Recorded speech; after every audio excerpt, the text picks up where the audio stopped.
အားလုံးပဲမင်္ဂလာပါ Emily's Diary YouTube channel ကနေကြိုဆိုပါရစေဒီလကတော့ဒီဇင်ဘာ1ရက်နေ့ပေါ့နော်ဒီနေ့ကတော့2025ရဲ့နောက်ဆုံးလလေးလို့ပြောရင်လည်းမှန်တယ်ဒီ2025ရဲ့နောက်ဆုံးလလေးမှာကောင်းကြီးမင်္ဂလာတွေကနှစ်ဆပို့ပြီးတော့ရတတ်တယ်ပေါ့နော်ဒါကြောင့်မလို့ကုသိုလ်လုပ်မယ်ဆိုရင်ကုသိုလ်နှစ်ဆလုပ်ပါ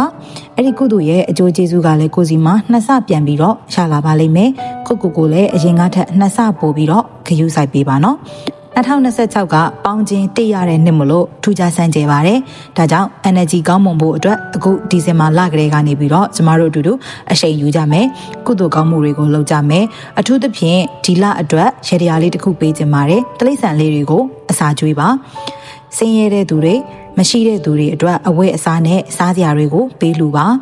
ဒီလကအရန်အေးတဲ့လလည်းဖြစ်တယ်ဒီနှစ်ကလည်းပဲအေးလိုင်းဖြစ်တဲ့အတွက်အရင်နှစ်တည်းထက်ဒီဇင်ဘာကပို့ပြီးတော့အေးတယ်ဒါကြောင့်မို့လို့တစုံတစ်ယောက်ကိုနှွေးထွေးစီတဲ့အရာမျိုးလေးတွေလှူဒန်းပေးပါဒါဆိုလို့ရှိရင်တော့ရှေ့ဆက်ဖြစ်လာမယ်2026မှာကိုယ့်ရဲ့ကံကြမ္မာတွေကအရန်ကိုမှထူးခြားကောင်းမွန်နေမှာပဲဖြစ်ပါတယ်ဒီတရားလေးကအရန်ကြီးလဲခက်ခဲတာမဟုတ်တဲ့အတွက်အားလုံးအတူတူလိုက်ပြီးတော့လုပ်ကြည့်ကြမယ်နော်